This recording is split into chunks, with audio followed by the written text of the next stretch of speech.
우리 서로 한번 축복합니다. 예수님의 이름으로 사랑하고 축복합니다. 다시 한번 축복합니다. 예수님 안에 좋은 일이 있습니다. 예, 무더위 정말 올해 정말 유난히도 길고 힘들었는데 지나가고 있지 않습니까? 좋은 일이 일어나고 있습니다. 우리의 환경, 우리의 가정, 우리의 사업, 우리의 모든 범사에도 어려운 일들이 썰물이 지나가고 밀물이, 축복의 밀물이 반드시 임하게 될 줄로 믿습니다. 시인 괴테는요, 하늘에 별이 있고 땅에 꽃이 있고 우리의 가슴 속에 사랑이 있으면 행복이 있다 그랬습니다. 여러분, 하늘에 별이 항상 있었죠. 또 앞으로도 있을 겁니다. 또 땅에 꽃이 만발하잖아요. 지금은 사시사철 항상 꽃이 만발해요. 공원도 참 많습니다. 또 집안에도 겨울에도 따뜻하니까 화초를 잘 가꾸시는 분들이 많아요. 그래서 꽃이 늘 만발하고 꽃이 늘 끊이지 않습니다. 그러면 딱 한 가지만 우리가 힘쓰면은 우리한테 늘 기쁨과 행복이 있다는 거죠. 그게 무엇입니까? 우리 가슴 속에 사랑. 여러분, 사랑이 있으면은 어떤 환경에서도 행복이 누릴 수가 있습니다. 할렐루야. 똑같은 환경에도 돈 많아도 뭐가 다 갖춰져도 좋은 집에 좋은 차를 타도 남들이 보면 부러워할지 몰라도 행복하지 않은 사람 많습니다. 의외로 좋은 집에 살면서도 안 행복하고 좋은 차를 타면서 안 행복하고 돈 많아도 행복 안 하고 좋은 대학 나오고 좋은 학벌을 가져도 안 행복하고 많이 배워도 안 행복하고 의외로 그런 사람 많아요. 그런데 남들이 볼 때는 허름한 집에 살고 돈도 안 많고 학벌도 별로 그렇고 아무것도 그렇게 내세울 게 많지 않아도 그 행복한 사람도 또 많습니다. 우리가 그리도 예수 안에 있을 때 그리도의 사랑을 우리가 받는 우리들, 또 그 사랑을 가지고 우리가 섬기고 나누고 그 사랑을 우리가 실천할 때 우리에게 참된 만족, 행복이 임하는 줄로 믿습니다. 일찍이 히랍인들, 지금으로 치면 그리스 사람입니다. 그들은 철학이 참 발달했습니다. 그래서 우리말로는 우리는 사랑이 그냥 사랑이에요. 부모 자식 간의 사랑도 사랑이고 또 친구 간의 사랑도 그냥 사랑이고 애인끼리 또 이렇게 이성끼리의 사랑도 그냥 사랑입니다. 그냥 사랑은 사랑이에요. 그런데 이 히라보에서는 이 사랑을 이렇게 네 가지로 분류합니다. 첫째는 아가페입니다. 아가페. 아가페는 신에 대한 사랑입니다. 하나님에 대한 사랑을 포함해서 신에 대한 신과 우리 사람과의 사랑을 아가페라고 얘기합니다. 그 다음에 두 번째 사랑은 이 부모와 자식 간의 사랑입니다. 또 부모, 조상과 손자, 손녀에 대한 이런 내리사랑 있죠. 혈연의 사랑. 이거를 스톨게라고 합니다. 스톨게인데 이것은 부모가 자식을 본능적으로 사랑하잖아요. 미워할 수 없잖아요. 아무리 미운 짓을 해도 부모는 손자가 진짜 이쁘면은 할아버지 수염 뽑는다 그러지만 자꾸 흔들어도 좋다고 그러지. 남이 그랬다면 왜 이놈아 괘씸한 하고 예의가 없고 버르장머리 없다 그래도 내 새끼, 내 손자가 그러는 거는 이쁘다 그래요. 그냥 코 흘리던 손 가지고 집어서 할아버지 줘도 할머니 줘도 그 더럽다고 안 하고 그냥 이쁘고 귀엽다고 여기고 받아서 드시잖아요. 그러면서 뿌듯해하지 않습니까? 그게 스톨게입니다. 그래도 우리 인간에서 할 수 있는 사랑 중에 하나님이 우리를 향한 사랑에 가장 가까운 사랑이 이 부모가 아니면 조상이 자녀, 자손에 대한 그 사랑, 그겁니다. 내리사랑이죠. 그 다음에 셋째는 이 필레오입니다. 필리아, 때로는 영어로 하면 필레오. 이 정수기가 그런 정수기 이름도 있더라고요. 그래, 필리아.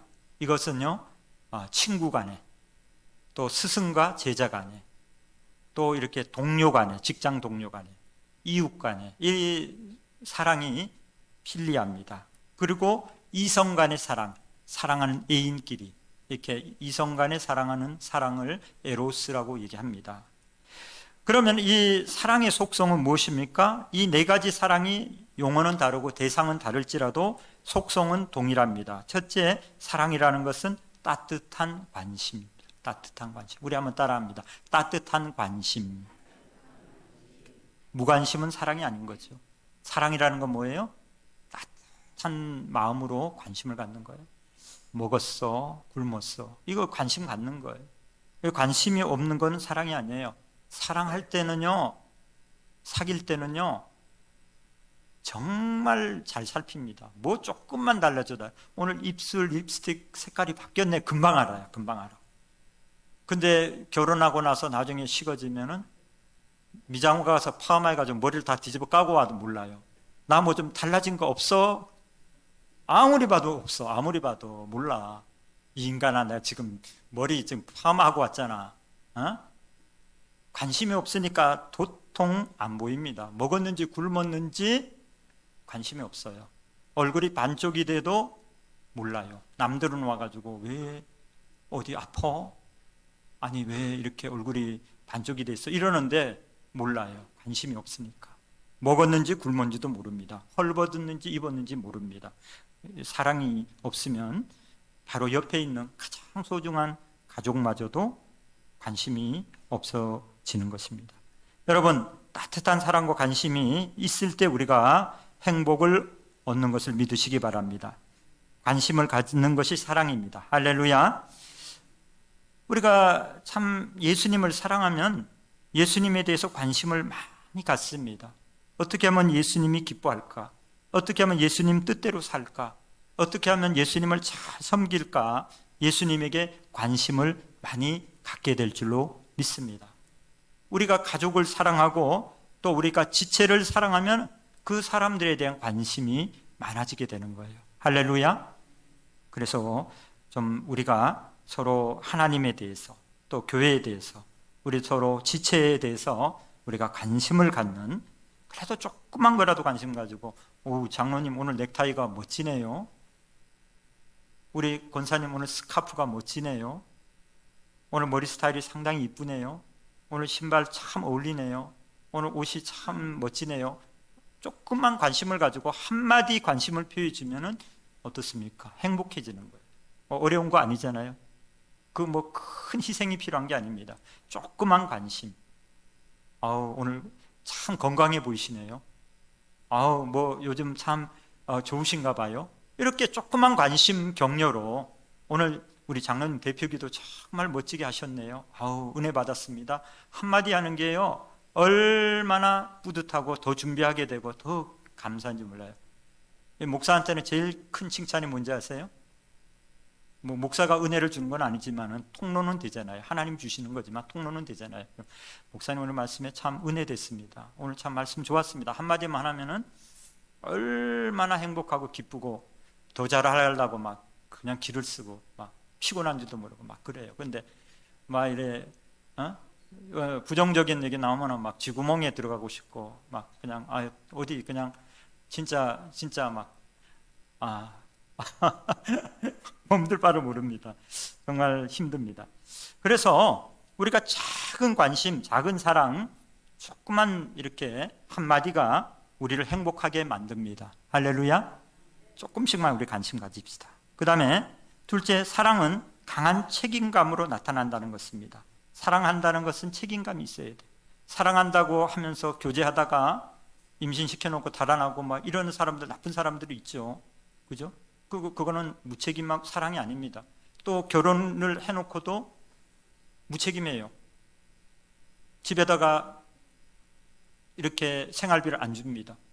또 아내가 돼서 남편을 뒷바라지 안 하고 살림을 안 합니다. 좀 뭐만 하면은 밖으로만 놀러만 다니고 집안일을 안 합니다.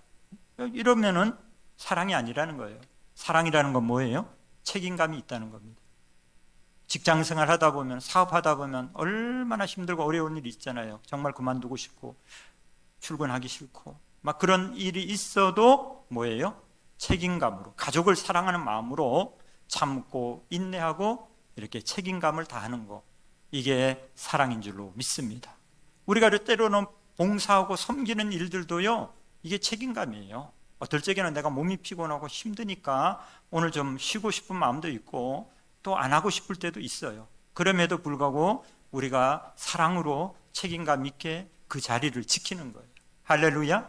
이게 사랑인 줄로 믿습니다. 그렇게 하면 우리가 행복해진다는 거예요. 같이 그 사랑이 있을 때에 나도 기쁘고 나도 행복하지만 보람이 있어요. 내가 좀 힘들고 어려워도 책임감 있게 하니까 사람들이 즐거워하고 아우 섬겨주셔서 감사합니다. 우리 오늘도 수전하고 안내하시고 주차 봉사하시고 또 식당 봉사하시고 또 오늘 이 예배가 준비될 때까지 땀을 뻘뻘 흘리면서 계단 청소하시고 성전 청소하시고 그런 집사님들 어제 제가 뵀습니다.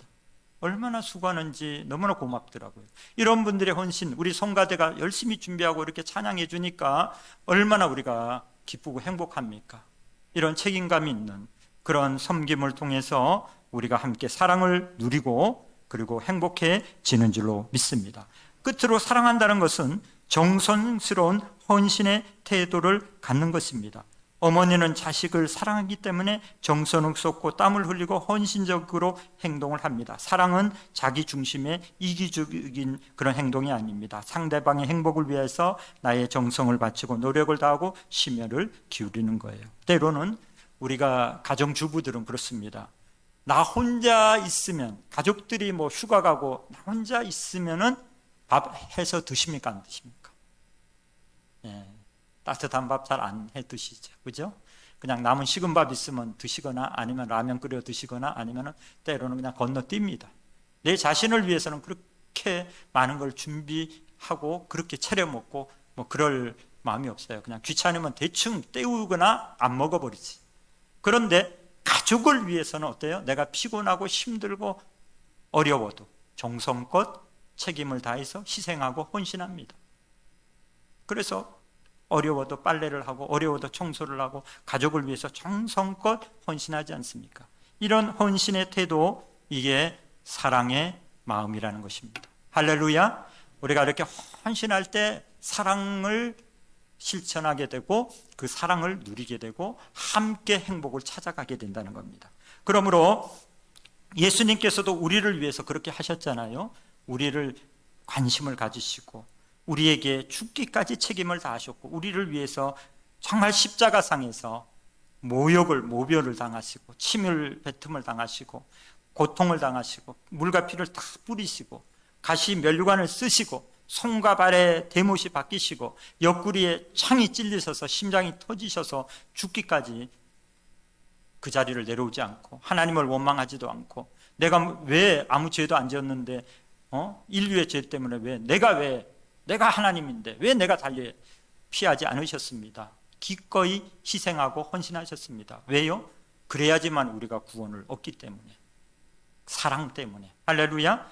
예수님께서 죽기까지 하나님 앞에 이렇게 사랑의 모습을 우리를 위해서 보여주셨듯이 우리는 그 예수님의 사랑을 가지고 우리는 사랑해야 될 줄로 믿습니다. 예수님의 그 사랑을 실천하는 첫 번째 뭐냐? 우리 한번 따라합니다. 우리의 이웃을 사랑해야 합니다. 오늘 43절에 보면 또 내 이웃을 사랑하고 내 원수를 미워하라 하였다는 것을 너희가 들었으니 나는 너희에게 이르노니 너희 원수를 사랑하며 너희를 박해하는 자를 위하여 기도하라 그랬습니다. 오늘 본독한 말씀에 예수님께서는 서로 사랑할 것을 말씀합니다. 사랑을 하되 이웃뿐만 아니라 어디까지요? 원수까지도. 구약의 율법에 보면은 이 동해보험법이 있어요. 똑같은 해를 당하면 이는 이로. 내가 만약에 이가 한 대 부러지면 어떻게 해야 돼요? 그 사람도 하나 부러뜨려야 돼요. 내 손을 저 사람이 다치게 해서 그럼 어떻게 해야 돼요? 그 사람 손모가지 부러뜨리는 거예요. 내 발을 다치게 해서 부러뜨려서 어떻게 해요? 가서 발모가지 부러뜨리는 거예요. 똑같이 하는 겁니다. 나한테 피해를 입힌 만큼 똑같이 가서 보복을 하는 것이 구약의 율법입니다. 율법. 그런데 신약의 예수님의 십자가 사건 이후에 십자가의 그 보응은 뭡니까? 용서하고 용납하고 원수까지도 사랑하는 거예요. 할렐루야. 안갚음을 해야죠. 그래야지 내 마음이 후련하고 그래야지 뭔가 이게 공평하잖아요. 그죠? 그런데 신약은 예수님의 십자가의 사건은 아닙니다. 원수된 우리를 위해서. 우리가 멸망해야 돼요. 우리가 죄를 졌습니다. 우리가 잘못해요. 그럼 내가 벌을 받아야 돼요. 내가 죽어야지. 왜 예수님이 대신 십자가를 왜 지셔야 됩니까? 왜 모욕을 당해야 됩니까? 왜 수치를 당해야 됩니까? 왜 고통을 당해야 됩니까? 참 잔악한 그런 징벌을 왜 예수님이 받으셔야 됩니까? 사랑 때문에. 할렐루야. 우리를 살리는 사랑 때문에. 예수님이 피하시면 어떻게 됐어요? 억울하고 고통스럽고 힘들다 해서 피해버리면 어떻게 됐어요? 우리에게는 용서가 이루어지지 않고 우리는 멸망받을 수밖에 없기 때문에 예수님은 억울하지만 힘들지만 고통스럽지만 수치스럽지만 그 모든 것을 참으시고 우리를 위해 대신 희생을 하시고 고난을 받으셨다는 겁니다. 원수까지 사랑하셨다는 겁니다. 여러분, 왼수를 사랑하시기 바랍니다. 때로는 남편이 왼수짓하고 때로는 아내가 자식이 왼수짓을 하고 형제가 왼수짓을 하고 그럴 때 있잖아요. 그죠? 항상 잘하던가요? 저도 왼수짓 할 때 많아요. 저도 제 사모한테 우리 집사람한테 잘못할 때만 아무리 해도 제가 말귀를 못 알아들을 때도 많고 말 안 들을 때도 많고 속 썩일 때도 많고 스트레스 엄청 받게 하고 그렇습니다. 속으로는 어떻겠습니까? 그런데 때로는 그래도 용서하고 그래도 참고 같이 살고 또 기도하고 그래도 묵묵히 참고 하면은 조금씩 인간이 돼가죠. 조금씩 달라지잖아요. 조금씩 변화되는 겁니다. 사람은 특히 남자들이 그러잖아요. 철들면 죽을 때 됐다고. 깨닫고 뭔가 그 사랑을 깨닫고 변화되는 과정이 인내와 기다림과 희생과 헌신을 통해서 이루어지는 거지 우리가 처음부터 잘했던 거 아니지 않습니까? 우리가 처음부터 신앙이 좋았던 거 아닙니다. 우리가 처음부터 예수 믿었던 거 아닙니다. 우리를 위해서 우리 부모님이, 우리 형제가, 우리의 친구가, 우리의 이웃들이 우리를 위해서 얼마나 많이 기도하고 얼마나 많이 인내하고 얼마나 많이 희생해서 내가 예수 믿게 된 겁니다. 저도 저를 위해서 전도했던 정말 친구가 있습니다. 고등학교 친구인데 제가 그때만 해도 초등학교부터 고등학교 때까지는 동네 교회를 다녔어요. 그때만 해도 넘어졌다 자빠졌다 많이 했습니다. 조금만 핍박당하고 조금만 어려움 있으면 교회 잘 안 가기도 하고 그랬어요. 근데 제가 대학교 입학하면서 캠 선교를 만나면서부터 제가 대학부로 가면서부터 성령 받고 나면서부터 확고해진 거예요. 믿음이. 그런데 그걸 위해서 엄청나게 기도해 줬던 친구가 있습니다. 제가 많이 핍박도 하고 많이 멸시도 하고 많이 약속도 어기고 많이 이렇게 참 어렵게도 했는데 오랫동안 참고 인내하면서 그래도 끝까지 붙들어 줬기 때문에 제가 오늘 신앙을 이렇게 하면서 또 주의 종으로까지 나온 것입니다. 여러분, 우리를 위해서 기도하고 오래 기다려주고 참아주고 중보해주고 전도해주고 희생한 예수님도 있지만 우리의 이웃이 있기 때문에 오늘 우리가 존재한다는 걸 우리가 믿으시고 우리는 이웃을 사랑할 뿐만 아니라 원수되었던 그 사람마저도 우리는 그리스도의 사랑으로 사랑해야 될 줄로 믿습니다. 여러분, 사울이 바울로 변화되는 역사는 하나님의 은혜 가운데 이루어질 수 있습니다. 사울이 얼마나 알지 못할 때 성령을 체험하기 전에 예수님을 만나기 전에는 그 열심을 가지고 교회를 핍박하고 성도들을 잡아가두고 스데반을 앞장서 돌려 쳐 죽이고 그랬던 적도 있지 않습니까? 그런데 그가 정말 변화를 받으니까 그가 하나님의 역사를 체험하니까 얼마나 이 기독교 역사에 큰 종적을 남기는 큰 사도가 되었습니까? 그러므로 우리는 알 수가 없는 겁니다. 우리의 그 원수가 나보다 더 믿음 생활 잘하고 그 사람이 선교사가 되고 더 위대한 인생을 살아갈 수도 있는 것입니다. 그러므로 오늘 나한테 조금 좀 힘들고 어려운 그 대상을 위해서도 우리가 기도해야 될 줄로 믿습니다. 예수님이 그러셨던 것처럼 우리는 복음의 빚진 자입니다. 우리는 죽을 수밖에 없는 죄인입니다. 우리를 위해서 예수님은 대신 십자가도 지셨습니다. 그러므로 우리는 우리에게 알지 못해서 우리에게 좀 어렵게 하는, 때로는요 이 이웃이 우리의 사람뿐만 아니라 다른 민족이 될 수도 있습니다. 성경에서 말하는 이웃은 다른 민족도 포함을 합니다. 우리 북한 땅도 포함을 합니다. 우리 일본 땅도 포함을 합니다. 저들은 역사가 우리가 이뻐할 수 없는 역사의 아픔을 가졌던 그런 사람 대상들입니다. 6.25 때 우리 북한 공산당에서 우리의 가족들이 희생당한 가족들도 많습니다. 우리 부모님이, 형제가, 또 일제시대 때 징용으로, 저희도 외할아버지가 그렇게 징용 갔다 오셔가지고 빨리 돌아가셨지만은 정말 그런 아픔이 있습니다. 또 정신대로 이렇게 가셔서 고초당하시고 그랬던 조상들이 있는 분들도 많이 있지 않습니까? 이뻐할 수 없고 정말 우리에게 치욕스러운 역사를 가져둔 그런 민족이지만은 우리는 그리스도의 사랑을 가지고 바라보고 그들을 위해 선교하고 그들의 구원을 위해서 우리는 그리스도의 사랑을 실천해야 될 줄로 믿습니다. 그게 하나님의 사랑인 것입니다. 레위기 19장 18절에 보면은 원수를 갚지 말며 동포를 원망하지 말며 내 이웃 사랑하기를 내 자신과 같이 사랑하라. 나는 여호와입니다 그랬습니다. 원수까지도 사랑함을 통해서 보답을 해야 된다고 말씀합니다. 누구를 원수라고 말합니까? 원한의 대상이 되는 것, 나에게 해를 끼치는 상대, 적을 말합니다. 또한 자기 나라에 해를 끼친 민족을 얘기합니다. 그러므로 원수라는 것은 나에게 도대체 필요 없는 존재지만 그러나 원수를 사랑하는 것이 평화를 만드는데 크게 기여한다는 겁니다. 여러분, 노벨 평화상을 받은 흑인 목사 마틴 루터 킹은 원수를 사랑하는 것이 문제를 여는 열쇠라고 했습니다. 인종차별 반대 운동을 함으로 그는 옥고를 치르고 많은 고통을 당했습니다. 그래서 백인들이 그를 테러해서 죽이려고까지 했을 때 흑인들이 전부 다 벌떼처럼 일어나서 그를 보호하고 이렇게 저들이 우리를 이렇게 핍박하면 우리는 또 총칼로 무력으로 맞서려고 할 때 루터킹 목사는 그렇게 하지 못하게 얘기했습니다. 우리는 폭력에 대해 비폭력으로 맞서지 않으면 안 됩니다. 백인이 무엇을 하든 우리들이 백인을 사랑하고 있다는 것을 행동으로 알립시다. 사랑으로서 증오에 대답합시다. 그러므로 화목을 이루고 그러므로 결과적으로 인권운동을 이루어서 흑인들도 모두가 공평한 인권을 얻게 되는, 여러분, 사랑으로 변하고 사랑으로 감동하는 것이 그리스도의 정신인 줄로 믿습니다. 악을 악으로 갚지 않고 악을 선으로 갚고 원수 갚는 것을 하나님의 손에 맡길 때에 하나님의 역사가 나타나게 되는 겁니다. 그 다음에 한번 따라합니다. 우리를 박해하는 자들을 위하여 기도해야 합니다.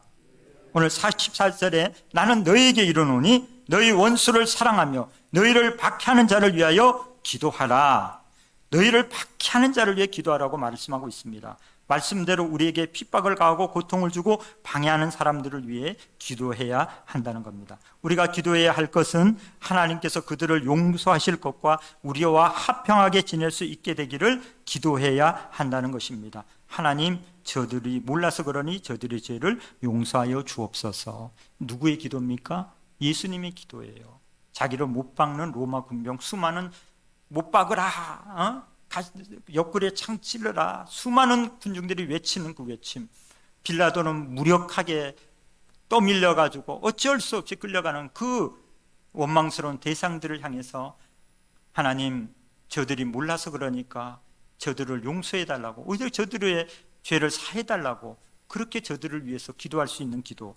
또 뿐만 아닙니다. 스데반도 돌에 맞아서 죽으면서까지도 저들이 몰라서 하는 저들의 죄를 저들에게 돌리지 말고 저들을 용서해달라고 스데반은 기도했습니다.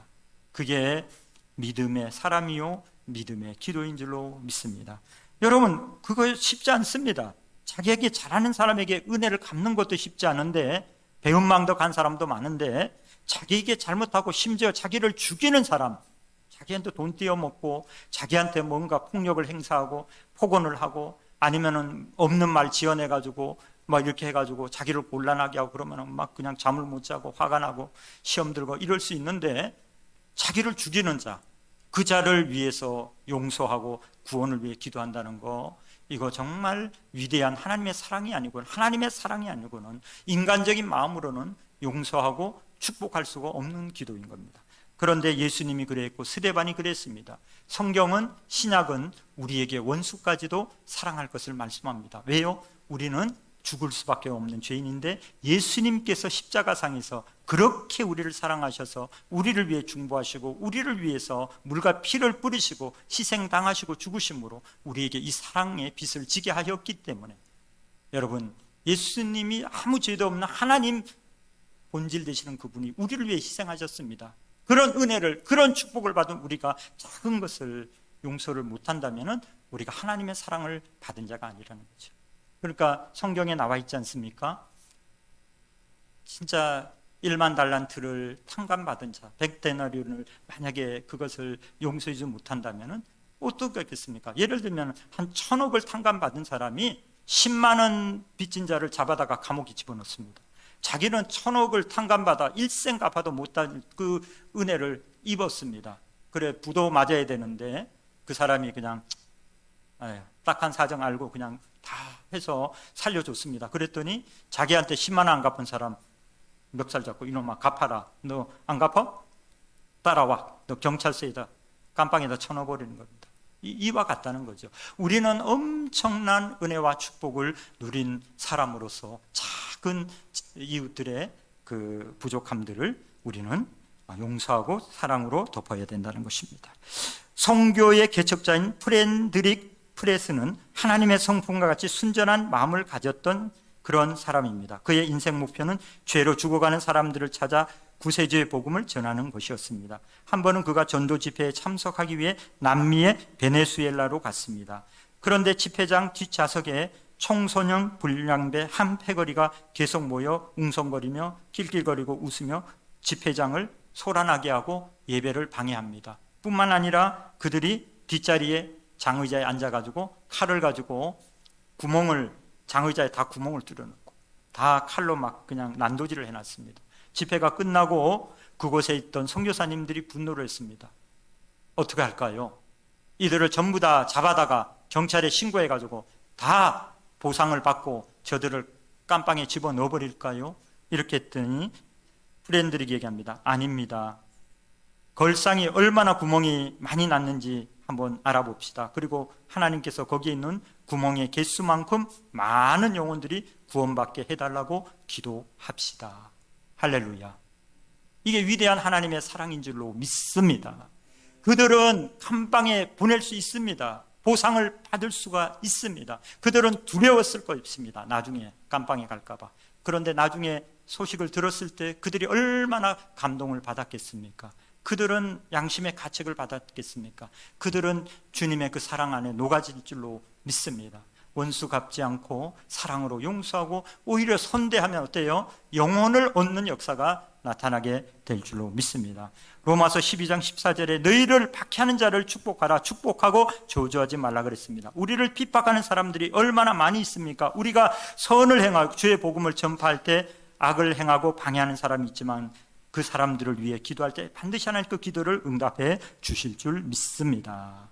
마지막으로 한번 따라합니다. 하나님께서 온전하심 같이 우리도 온전해야 합니다. 오늘 46절에 너희가 너희를 사랑하는 자를 사랑하면 무슨 상이 있으리요? 세리도 이같이 아니하느냐? 또 너희가 너희 형제에게만 무난하면 남보다 더하는 것이 무엇이냐? 이방인들도 이같이 아니하느냐? 그러므로 하늘에 계신 너희 아버지의 온전하신 것 같이 너희도 온전하라. 하나님의 사랑은 정말 전 우주적인 사랑입니다. 우리 인간의 사랑은 이 정말 종지보다 작은 한계가 있는 사랑이지만은 하나님의 사랑은 무한대의 사랑입니다. 이 무한하신 하나님의 사랑의 신뢰로서 햇빛과 비를 모든 만민에게 골고루 주신다는 겁니다. 여러분, 만약에 햇빛을 안 주고 비를 안 내린다면 죽을 겁니다. 몇 년만 그렇게 한다면 그 나라는 멸망할 것입니다.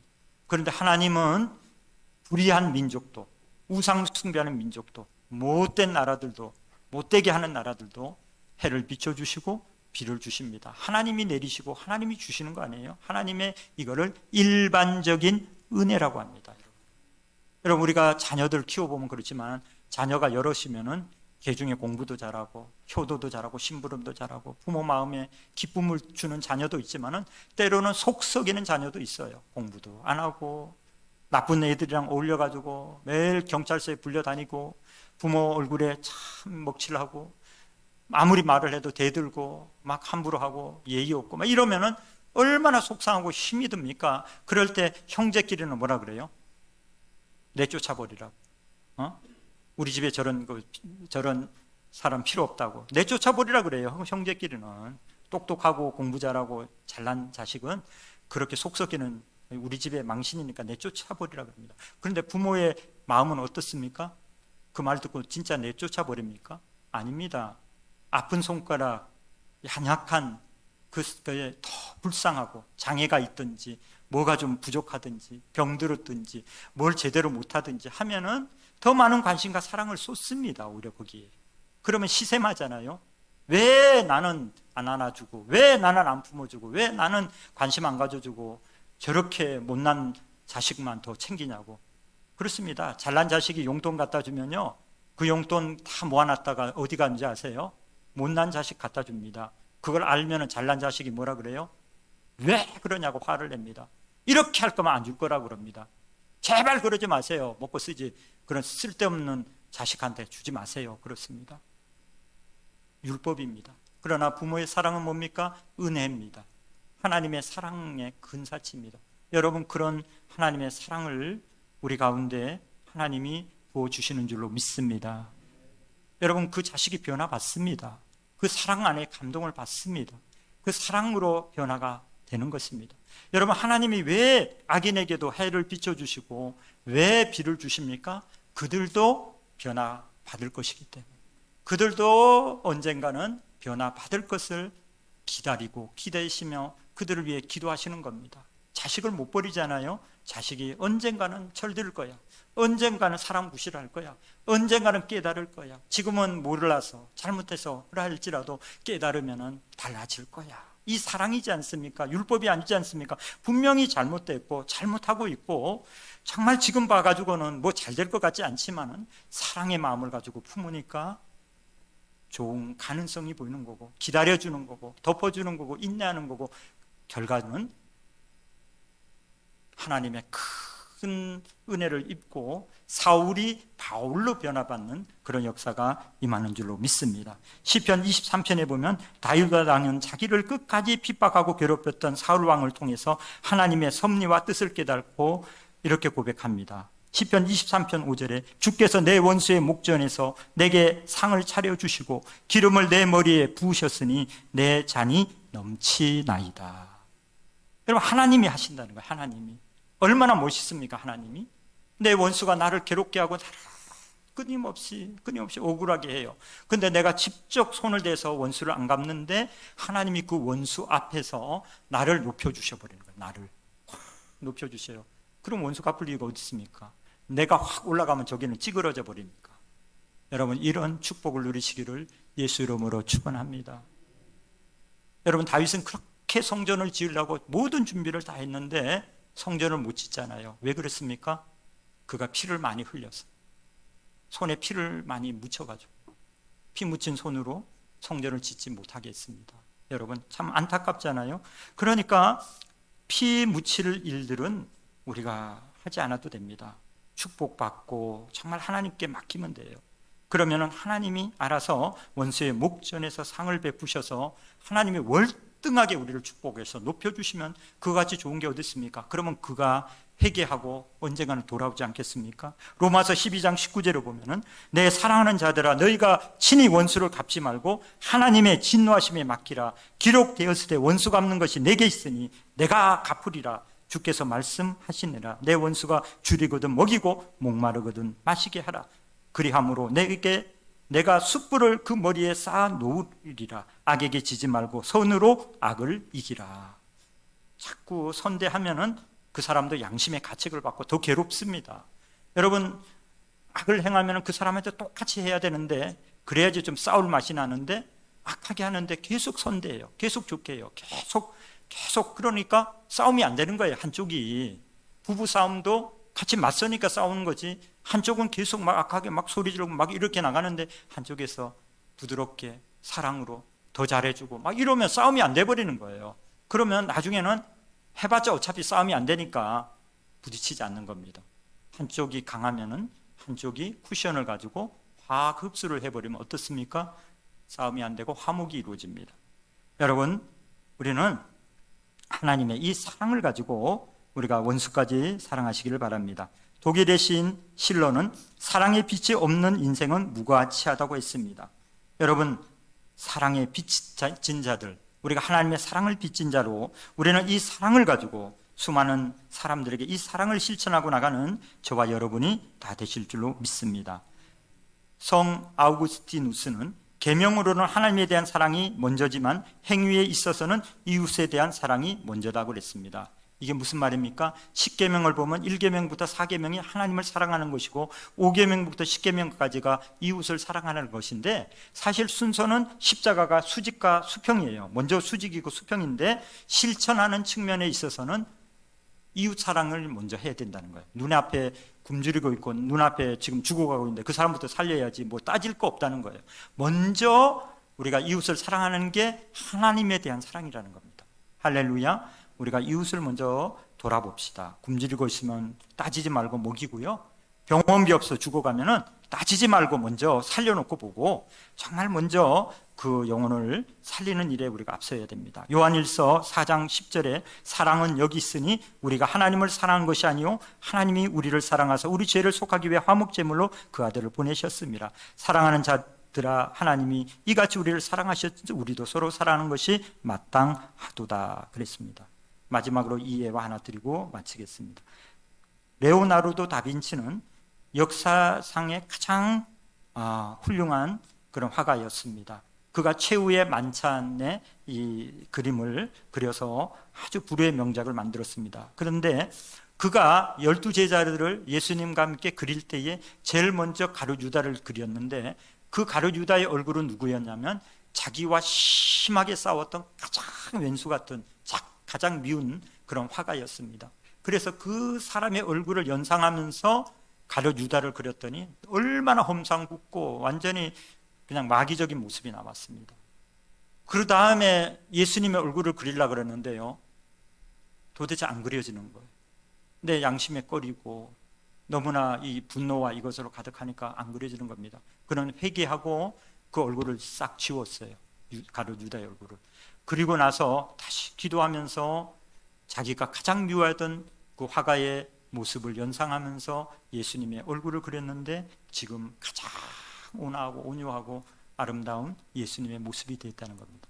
우리가 사람이 느끼기에 바라보기에 따라서 천사가 되고 악마가 될 수도 있다는 겁니다. 사람은 다 양면성이 있습니다. 완전한 인생이 없습니다. 그러므로 우리가 예수님처럼 대하면은 그 사람에게서 예수님의 향기가 나오고 하나님의 사랑이 그 안에 임하게 될 줄 믿습니다. 사랑하는 성도 여러분, 우리가 예수님의 그 큰 사랑을 입은 대로 우리가 이웃을 바라볼 때 긍휼히 여기고 불쌍히 여기고 용서하고 용납하고 축복하며 살면은 그 사람도 변화받고 우리도 하나님의 사랑과 은혜가 우리 안에 거하고 그 사람도 하나님의 축복 가운데 변화받아 축복의 통로가 되고 우리도 예수 안에서 승리해서 이 축복의 통로되는 그런 축복, 그런 은혜를 누리는 그런 복되고 행복한 삶을 이루게 될 줄로 믿습니다. 예수님의 사랑을 받은 우리는 우리 이웃을 향해서 그렇게 축복의 통로되도록 쓰임받는 승리하는 저와 여러분 될 줄로 믿습니다. 기도하겠습니다. 하나님, 우리는 사랑하며 살기에도 너무나 부족하고 연약합니다. 또 두 번 살 수도 없는 우리 인생입니다. 한 번 실패하고 다시 우리 인생을 또 이렇게 살아갈 수 있는 것이 아니라 우리 인생은 한 번밖에 없기 때문에 우리 인생에 후회함이 없어야 됩니다. 그리고 마지막 최후 승리를 우리가 하고 살아야 됩니다. 하나님 율법은, 구약은 우리에게 해를 끼친 만큼 상대에게 해를 가하고 원수를 갚는 것이 율법입니다. 그러나 신약의 그리스도의 법은 사랑의 법입니다.